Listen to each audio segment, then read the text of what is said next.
Hey, and welcome to Calmer Conversations. I'm Cecilia, your host. Let's spend a moment getting grounded before we start today.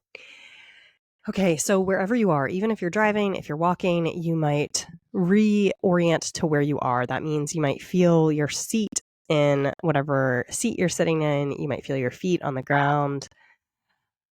You might take a few intentional, deeper breaths, maybe making a sigh or sound for the exhale. You might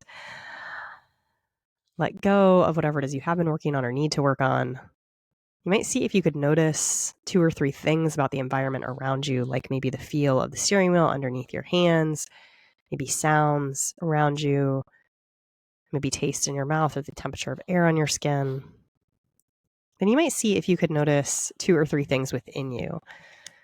So a physical sensation, maybe a thought pattern that is present or has been present today, maybe an emotion that is present, perhaps the physical resonance of that emotion that's present. And then you might ask yourself, why am I here today? How do I want to show up for myself today? What support do I need today? And see if you could listen for the answer to that intention. Okay, so today I want to talk about nervous system work and the importance of it. For me, nervous system work is a huge part of what I do.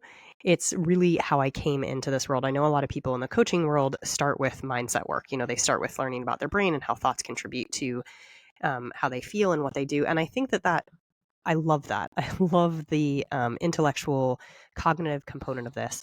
And I think there's something underlying all of it. And I really appreciate that my foundation, which really started with yoga and breath work, was paved with this nervous system component, this body-based somatic component.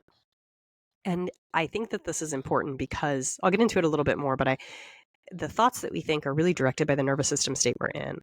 And so learning how to regulate your emotions and be with your emotions is crucial for how you are in the world and who you are in the world and what you want to do in the world.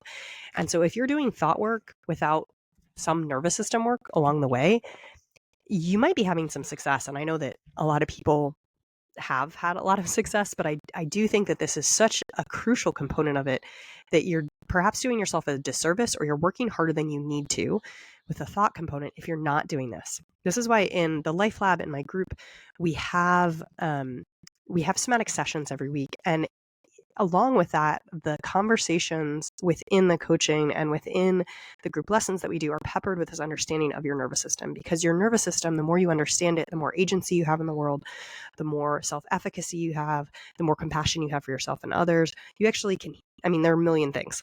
Anyway, this was prompted because one of my clients sent me a post on Instagram, and I thought they just said it so well. And so I'm going to read it to you. And it's from this thing called the War Paint Journal, which I don't actually follow, I don't think. But I think that they said this beautifully.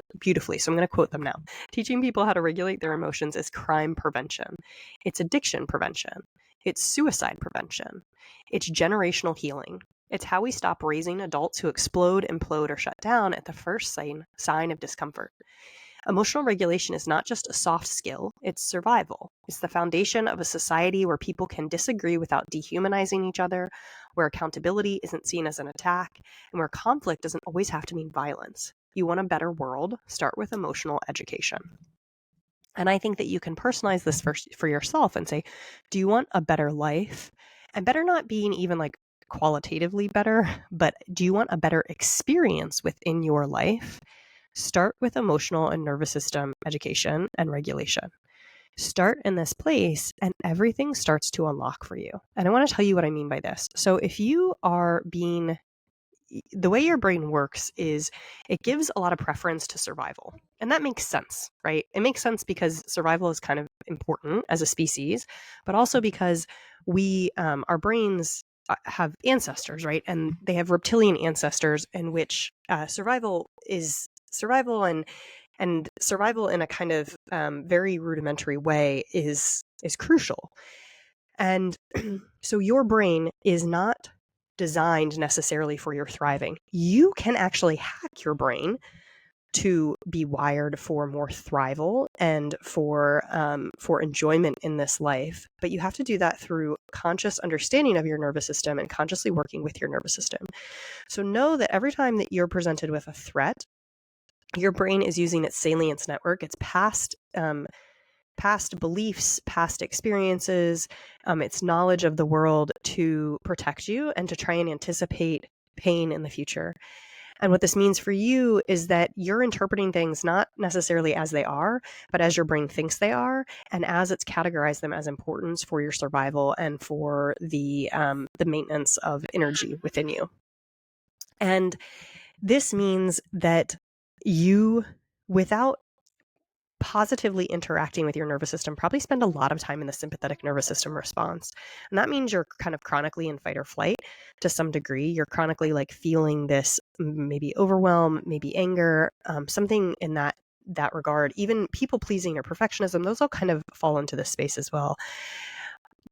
What this also means is that you're not actually anywhere close to your potential as a human. And I don't mean this as like a productivity capitalist kind of thing, but as like a enjoyment of life, creation of beauty around you, connecting with other humans and with yourself kind of way, which can also lead to producing things in the world, but really starting from that place of love and compassion. And when you take the time to understand your nervous system and get to know it and work with it, what you'll find is that you have a higher capacity for cognitive functioning. You have a higher capacity for creative thinking and producing things creatively. You have a higher capacity to connect with other humans. Like you actually gain access to being able to connect with other humans and understand other humans, whether they believe what you believe or not, whether they had the same background as you or not. You have compassion for them because they are other living beings. You have the capacity to hear differently, right? Your ear actually works differently when you're in this regulated space. You have the capacity to interact with your subconscious in a way that you can redirect what it pays attention to in the world, which changes what you actually see in the world. And if you listen to the episode where I talked about trucks and actually being able to see trucks driving down the road, big like dump trucks and things like that, that is exactly what I'm talking about here. But this all starts with nervous system regulation. So being able to regulate your nervous system and bring it back into the parasympathetic space is I think one of the key. It is the foundation for all of this work, right? So if you're doing the thought work without the nervous system work, you're kind of working against yourself because it's harder to change your thoughts when you're in the sympathetic space. You also have different thoughts when you're in the sympathetic space. And so it would behoove you to figure out how to come back to the parasympathetic space more often. And we talked about this in a Life Lab call in which we talked about how you're not supposed to just be in the parasympathetic space, but you're supposed to return to the parasympathetic space pretty regularly throughout the day and spend the vast majority of your time in that parasympathetic space. That's the rest, digest, connect, create, think creatively, think compassionately, make connections with other human beings, that space. And most of the time, what happens is we get a little bit stressed, maybe we wake up a little bit late, and then we enter the sympathetic space and we don't know how to return. So we spend the rest of the day getting further and further into the sympathetic space. And our window of tolerance is generally getting a little bit smaller and smaller, which then leads to things like burnout. What you can learn how to do is recognize when you've exited the parasympathetic space, you've exited that like nice home, and you can be with yourself. You can figure out how to regulate. And when you figure out how to regulate, you bring yourself back. And this process becomes this like continual, like I'm stretched and I come back, I'm stretched and I come back, I'm stretched and I come back. And if you've ever done something like mobility work or yoga, you notice that the more you do something, the more your capacity to be able to do it.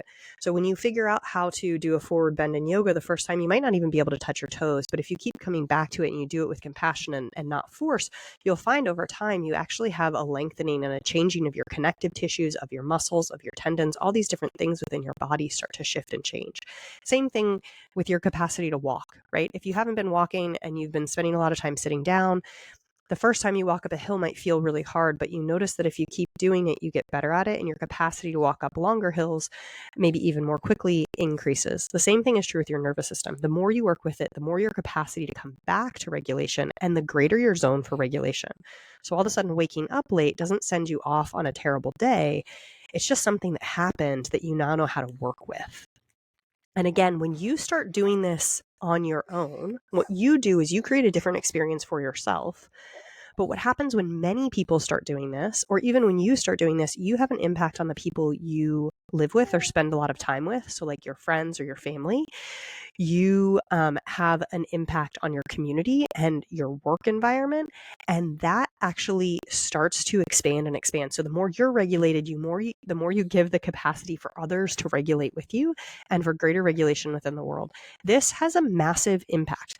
This is why I say this work is not selfish, that it is actually radically world changing to do it, right? It sounds selfish. I'm going to spend a bunch of money on myself to kind of figure out how to regulate my nervous system, but it's not you just figuring out how to regulate your nervous system. It's you bringing more regulation into the world, changing your thoughts within the world, changing the collective beliefs within our society, so that we as a world can start to shift and change in a different direction. So it all starts with you. It all starts with figuring out how to regulate your nervous system so that these systemic issues that we're facing start to shift in the world. Most of us don't have the audience or the capacity to shift millions of people all at once, but you don't have to do that. If you focus on shifting yourself, you will actually start to shift those around you. It'll start with 2 people, and then 5 people, and then 100 people, and it will keep growing. But I promise, if you commit to doing this work and you commit to showing up for yourself, you will see major changes. It will be easier to change your thoughts, and your life will start to change in really radical ways. And if you want a place to do it, contact me about working one-to-one or joining the Life Lab. You can join. I just offered a trial to a couple people for about 3 months. So if you really want to come in and try it, come try it. Reach out to me. Let's schedule a time to talk. Let's do this work, because this is the way we change our world. This is the way we make big, big changes, starting with little changes within ourselves. Okay. I love you. Thank you for being here. Make sure you come get in touch. Reach out if you want to work together. Baby says it's time to go. I'll see you next time.